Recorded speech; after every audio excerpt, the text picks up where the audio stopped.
matemáticas, comunicación y lenguaje, educación física, ciencias naturales, modalidades flexibles, expresión artística, apoyo psicosocial, esto y mucho más en Aprendo en Casa.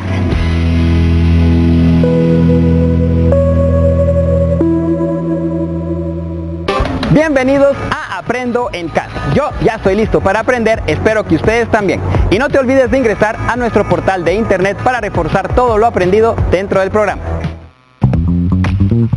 Matemática. Hola, mi nombre es Lorena Cortés, bienvenidos una vez más al segmento de matemática. El día de hoy vamos a estar hablando acerca de lo que es el área del triángulo. ¿Te has preguntado alguna vez de dónde viene ese 2 que tanto nosotros hemos encontrado en la fórmula? ¿Te recuerdas que el área de un triángulo es igual a la base por la altura dividido 2? Bueno, el día de hoy lo que vamos a descubrir es cómo es la demostración visual de esa ecuación que tanto nos sirve para descubrir las áreas en los diferentes problemas.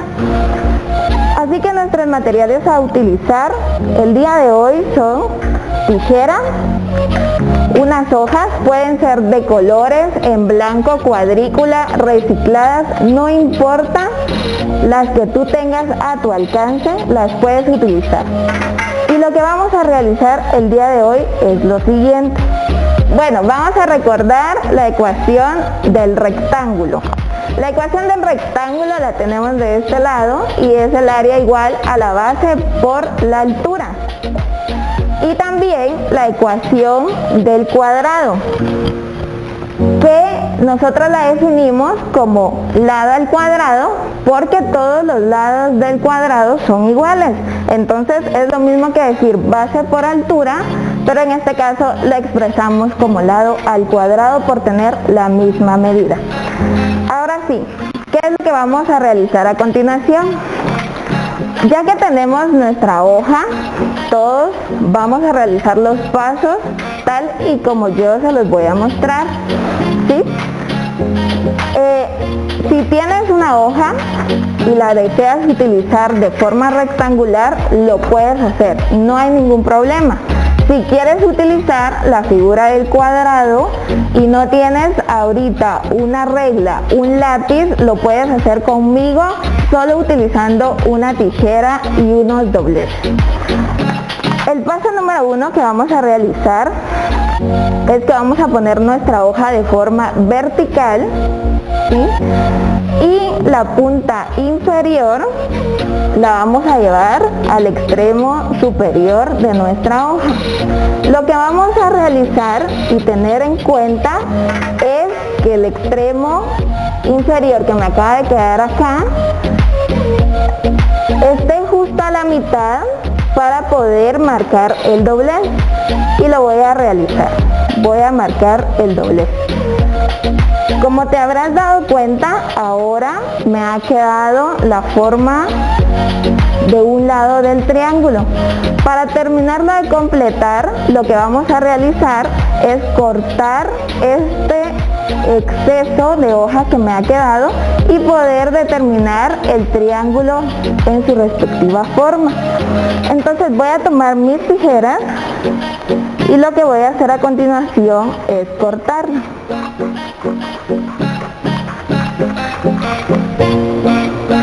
Una vez cortado, pues voy a extender mi hoja nuevamente y si te das cuenta me ha quedado un cuadrado. Al doblarlo obtengo la figura de un triángulo, ¿sí? Y es por ello que ahora en esta diagonal que me ha quedado del doblez voy nuevamente a cortarlo.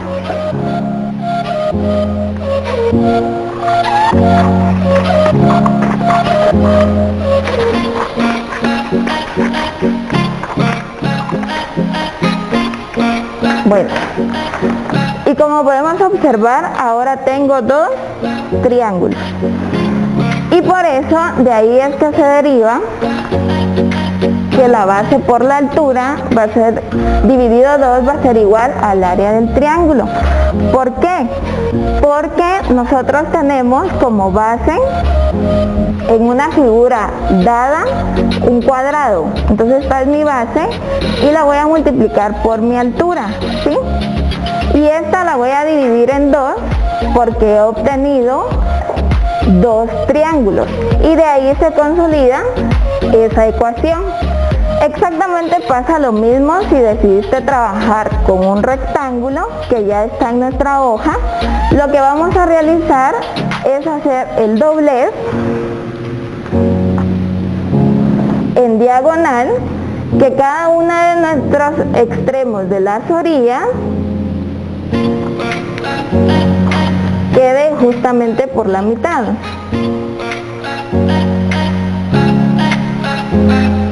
Y lo vamos a doblar. Teniéndolo así, lo podemos nuevamente acortar y si te das cuenta, la ecuación de nuestro rectángulo también es base por la altura, pero en este caso, como nosotros lo vamos a cortar a la mitad, lo estamos dividiendo y obteniendo dos figuras de una que ya teníamos.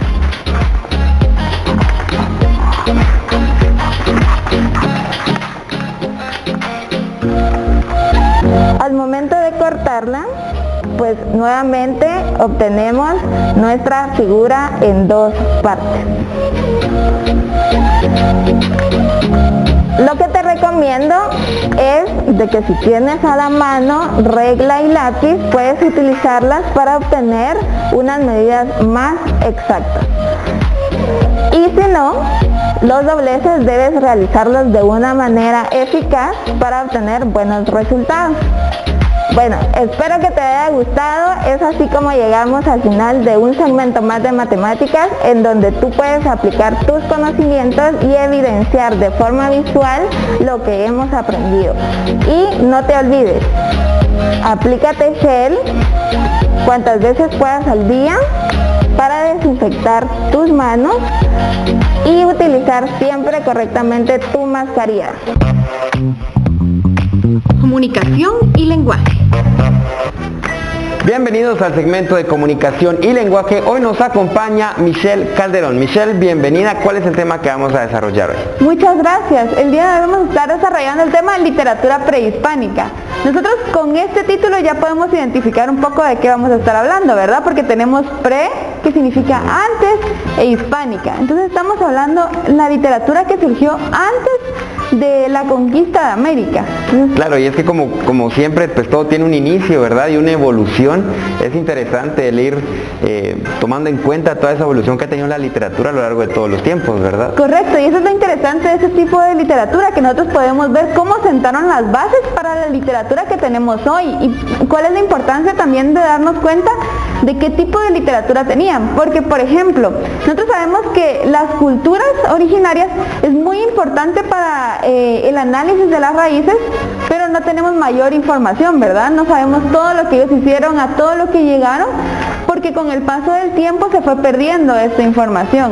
Pero a través de la literatura lo hemos podido recopilar un poquito para entender cómo funcionaba esta cultura. Y es que sirvió la literatura en su tiempo para comunicarse entre ellos en esos tiempos y también para nosotros en la actualidad entender más o menos cómo era todo el entorno en esos tiempos, ¿verdad? Correcto, ellos transmitían esta información y pasaban las historias de generación en generación hasta que llegaron a nosotros y nosotros pudimos entender un poco también en qué consistía la cultura. Nosotros sabemos que esta cultura era rica en muchísimas cosas, ¿verdad?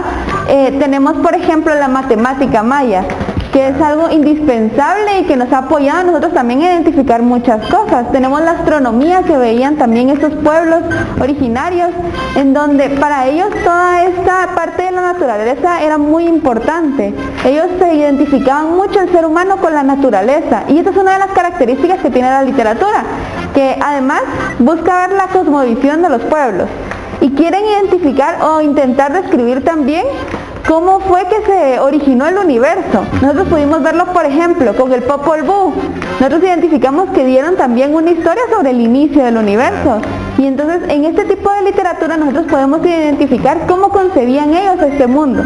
Y es que es interesante también ir viendo el punto de vista que tenían estas generaciones, ¿verdad? Que pues por ahí, como usted dice, pues van marcando la base a la literatura actual, ¿verdad? Entonces es importante ver de dónde surgió toda esa literatura, el cual pues nos sirve actualmente para enterarnos y también informarnos sobre cómo eran los tiempos, ¿verdad?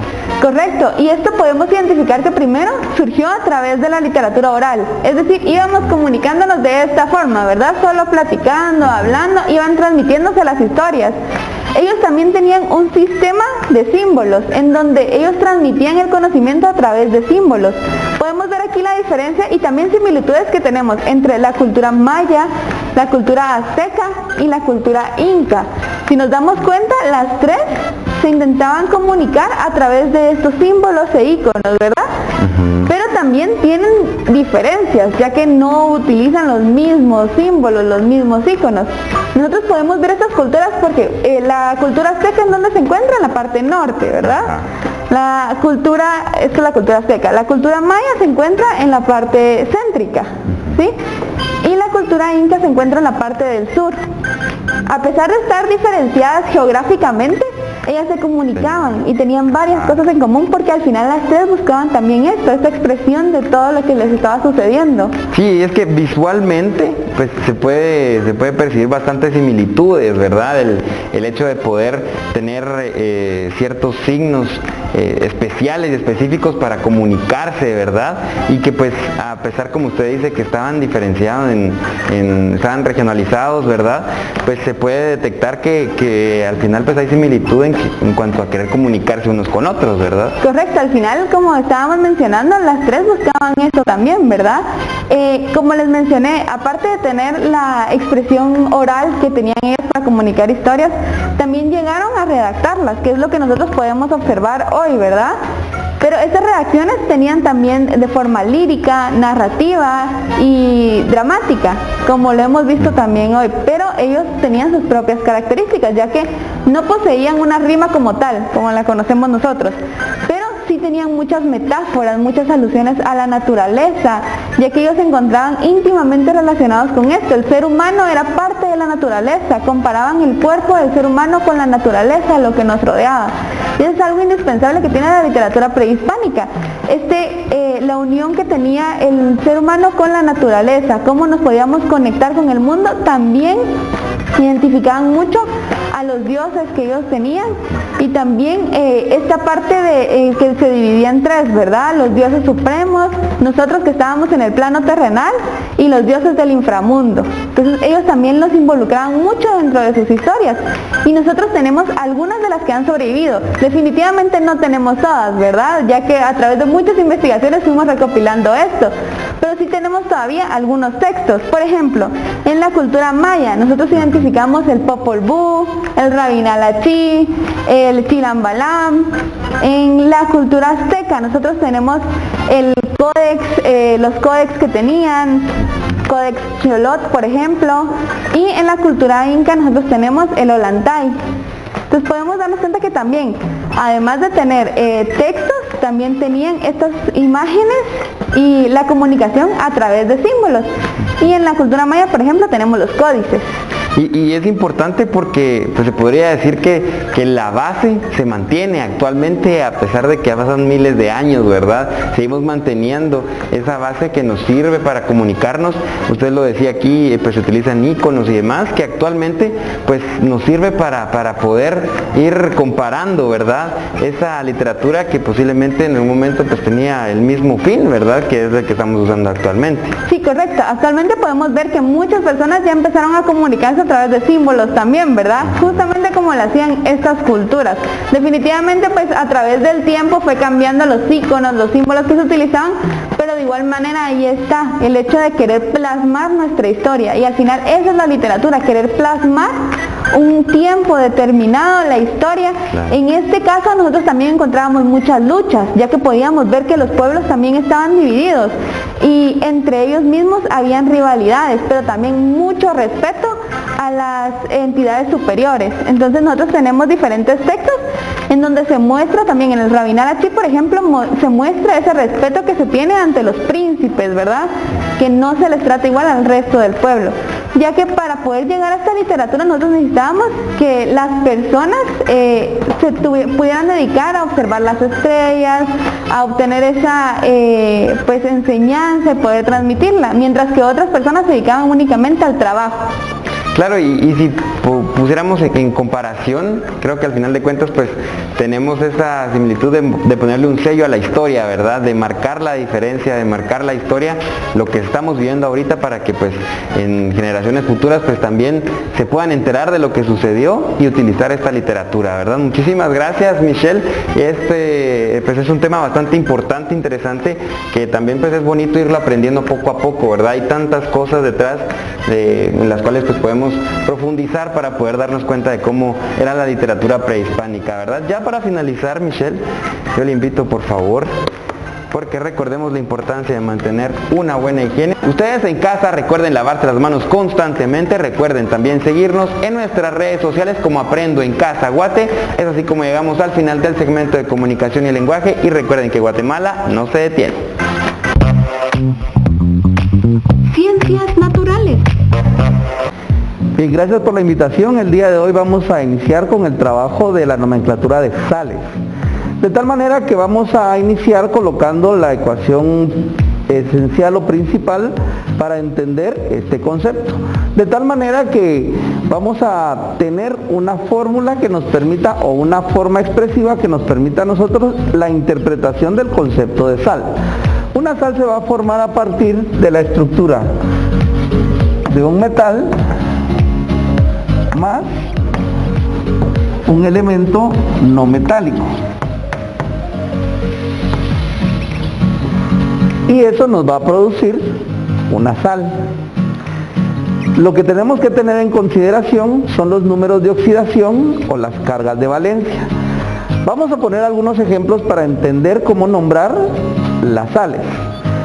Vamos a tener en consideración inicial que a cada elemento no metálico se le agregará la terminación uro. Entonces, cuando encontremos en el nombre de algún compuesto la terminación uro, inmediatamente lo vamos a tener que relacionar con una sal. Vamos a iniciar con los elementos que tienen valencia fija, como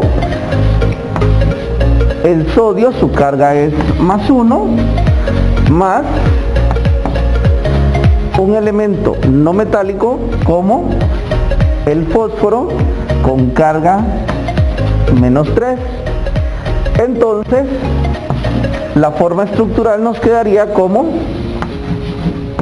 Na3P. Y ahora nos toca darle el nombre, considerando que para las sales vamos a trabajar únicamente los tipos de nomenclatura del sistema Stock y el sistema estequiométrico o sistemático. Entonces tenemos nuestra tabla de prefijos y sufijos para cada uno de esos términos. Recordemos que para el sistema Stock vamos a trabajar con sistema numeral romano en la estructura de las cargas de valencia después de cada uno de los nombres. Y para el sistema estequiométrico o sistemático vamos a colocar prefijos para la cantidad de átomos que existan por fórmula. Entonces el nombre sería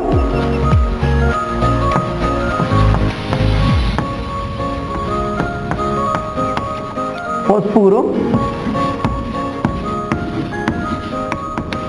de sodio. Ese sería el nombre. De tal manera que el término o la terminación uro en el fósforo nos da la indicación automática de la estructuración de sal. Entonces vamos a nombrarlo de acuerdo al sistema Stock. Entonces tenemos que colocar el numeral romano. Para el fosfuro se utilizaría el numeral romano 3, que es el que tiene ubicado, y ya lo nombramos como fosfuro 3 de sodio. No necesariamente vamos a colocar la carga de valencia en el caso del sodio porque tiene carga de valencia 1. Entonces podemos omitirlo sin alterar correctamente el procedimiento. Y en el otro caso, para el sistema estequiométrico, tendríamos entonces la misma estructura.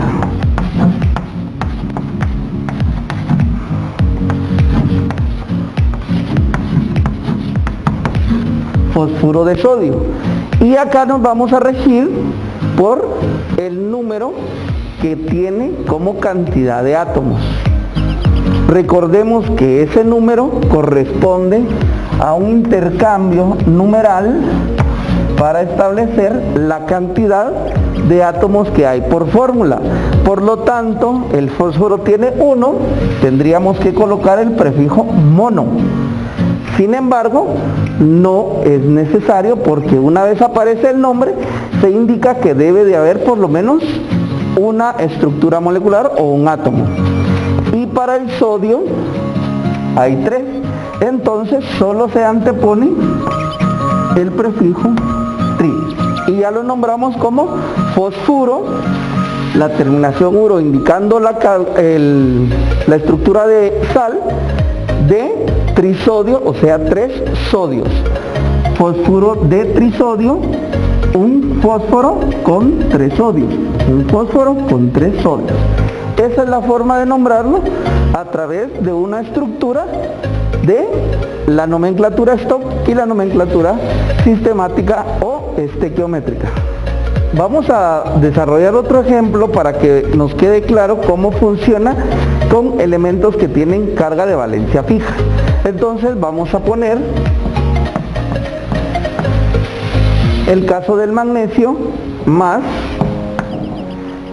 el elemento, recordemos que el magnesio tiene carga de oxidación más 2 con el elemento cloro que puede tener carga menos 1. Entonces la estructura molecular nos quedaría indicada como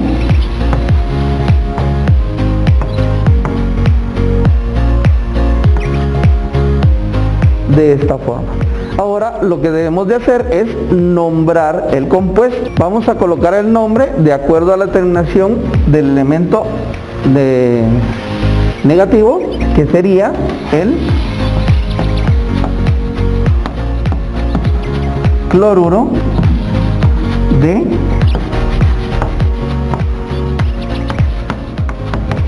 magnesio. Entonces aquí el número de oxidación del cloro es menos 1. Podríamos escribírselo de ser necesario. Y del magnesio es 2. Colocamos al final el numeral romano 2. Entonces lo leemos como cloruro 1 de magnesio 2. El cloro con valencia 1 y el magnesio con valencia 2 en el sistema Stock. Y en el sistema estequiométrico o con prefijos lo estructuraremos así.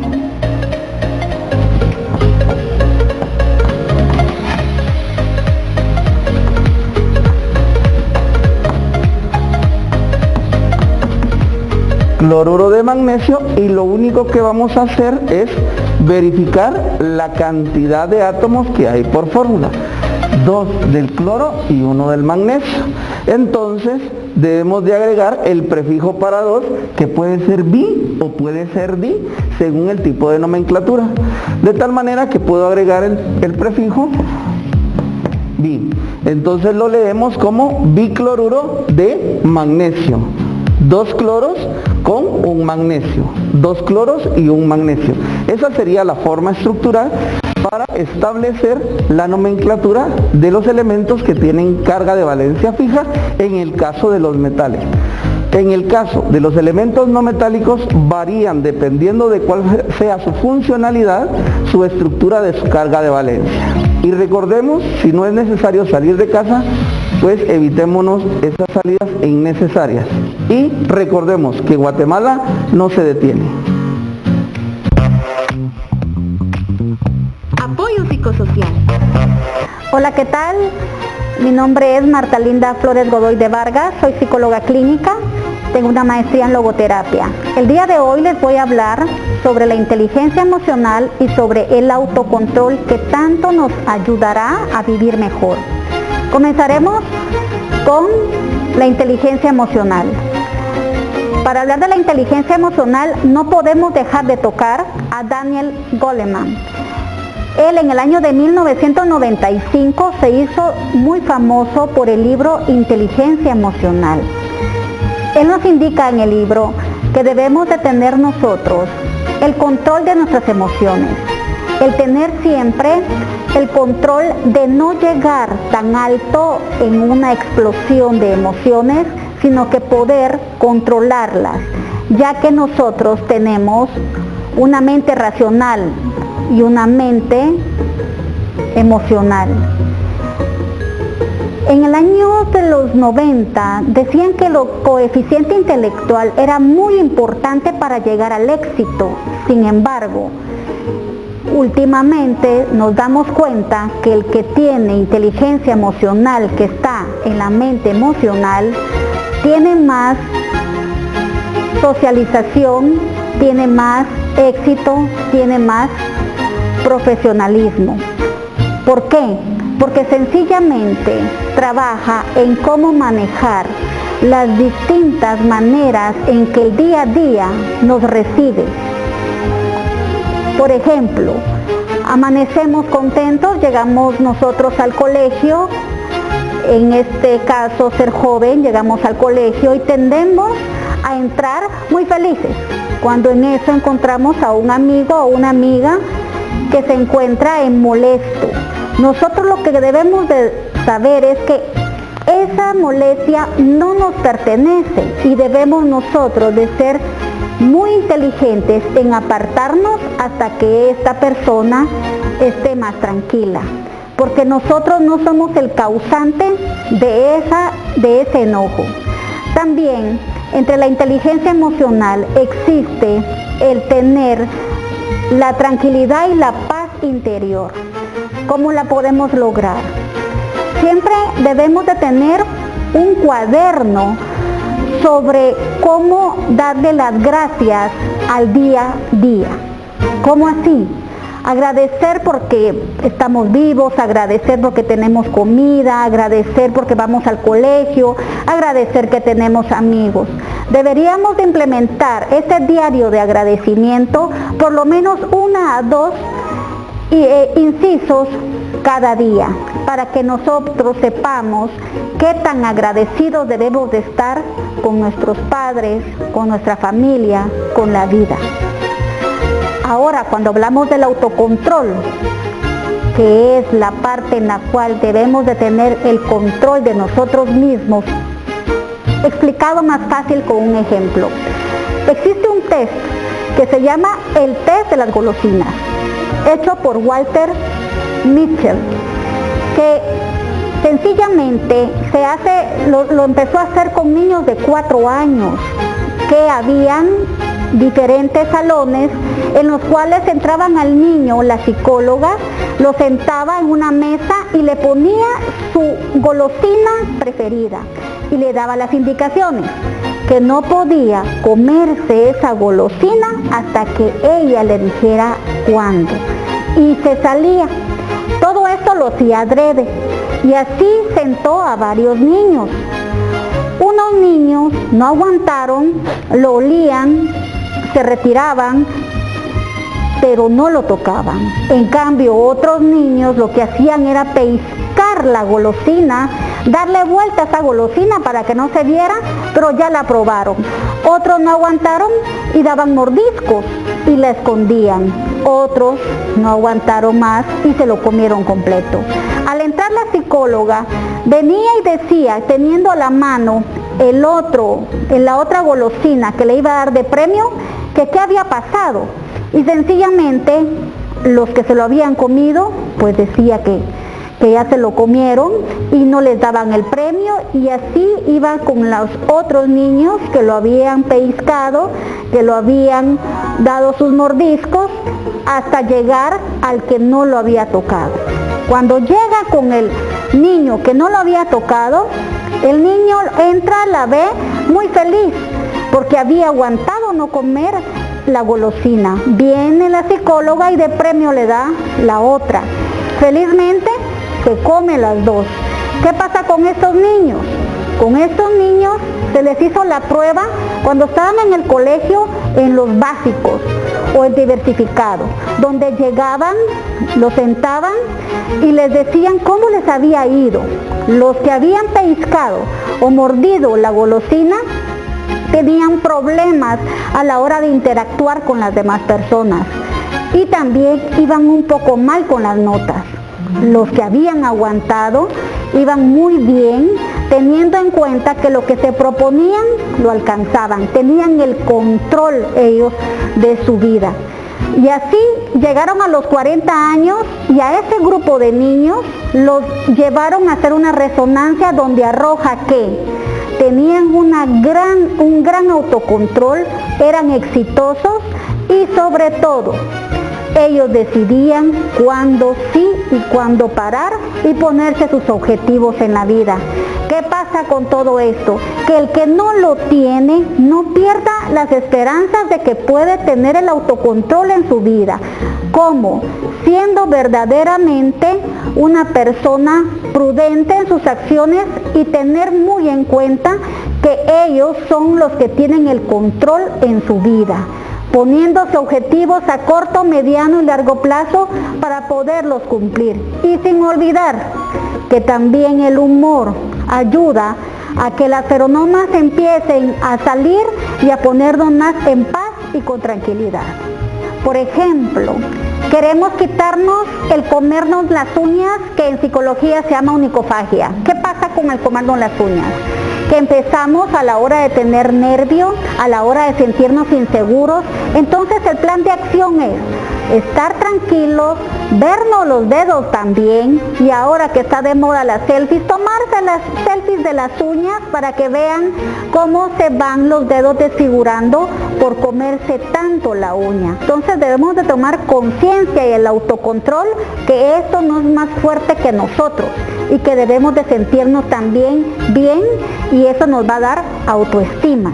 Debemos también de comprender que en algo mínimo como no poder conciliar el sueño, debemos saber si hacemos siesta en los medios días, en las tardes, y por eso es que no tenemos un sueño con profundidad y amanecemos cansados y no tenemos energía en el día.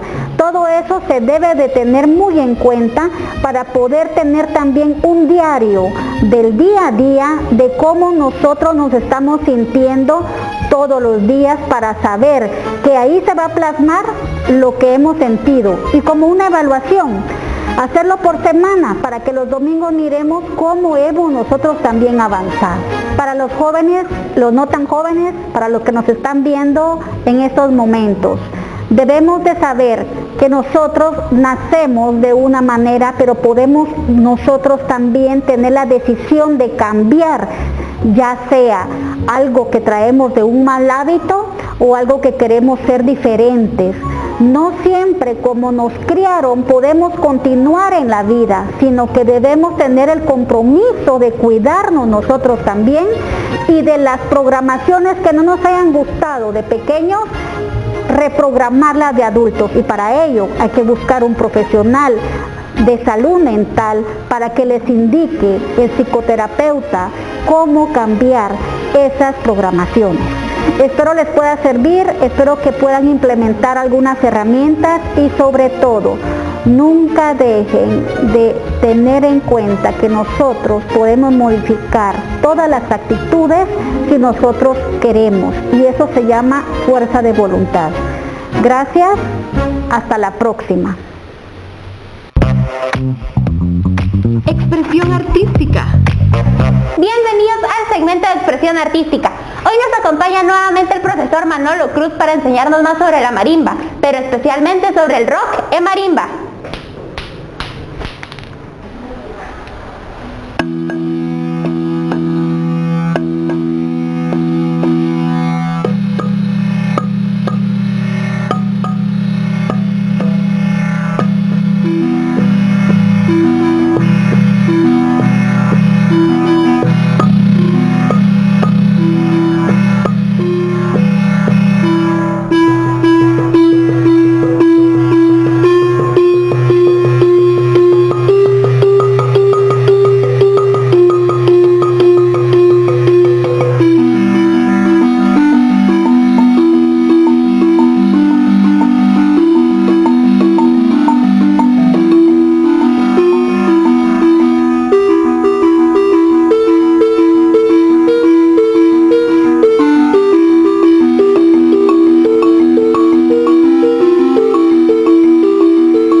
más de su programa Aprendo en Casa.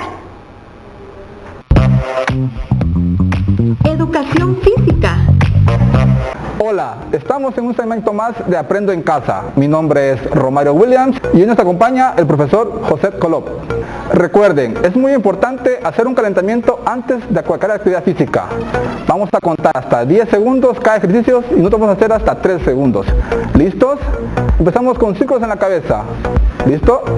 1, 2, 3. Ahora pasamos a brazos y hacemos círculos. ¿Listos?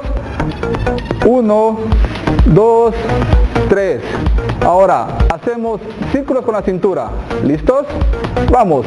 1, 2, 3. Y terminamos ejercicios de puntitas. Hacia arriba y hacia abajo. ¿Listos? Vamos. 1, 2, 3. Ahora acompáñenos a la parte principal, ejercicios con balón. El primer ejercicio que vamos a ver hoy con balón va a ser la conducción en línea recta con borde frontal. Van a trabajar de ida pie derecho y de regreso pie izquierdo. Ahorita el profe va a hacer el ejemplo. ¿Listo? Ya, profe. Si ustedes se dan cuenta, golpea el balón con la cinta de los zapatos. Una vez más, con pie izquierdo. Eso. Van a trabajar ustedes este ejercicio 4 series de 10 repeticiones. El segundo ejercicio que vamos a hacer el día de hoy va a ser la conducción en zigzag. Trabajamos con ambos perfiles, derecho e izquierdo. Ahorita el profe va a hacer el ejemplo para que ustedes vean con qué zona golpea el balón. ¿Listo, profe? Salga, profe.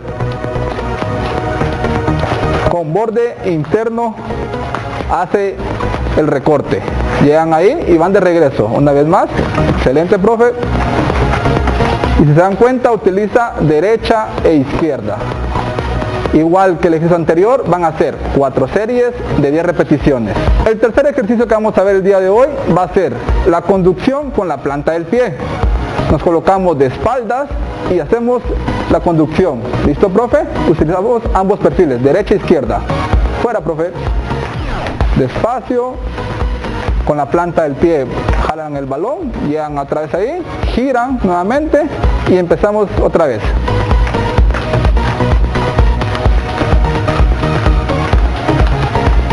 Excelente, profe. Y el último ejercicio del día de hoy va a ser la conducción planta del pie, solo que ahora hacia adelante. ¿Listo, profe? Una vez más, utilizamos ambos perfiles. Fuera, profe. Excelente. Miren, despacio va el profe. Nuevamente giran. Ahora, profe. Hacen pequeños saltos y avanzan con el balón. Recuerden, es muy importante que ustedes tengan su pachón de agua a la mano para que se estén hidratando antes, durante y después de cualquier actividad física.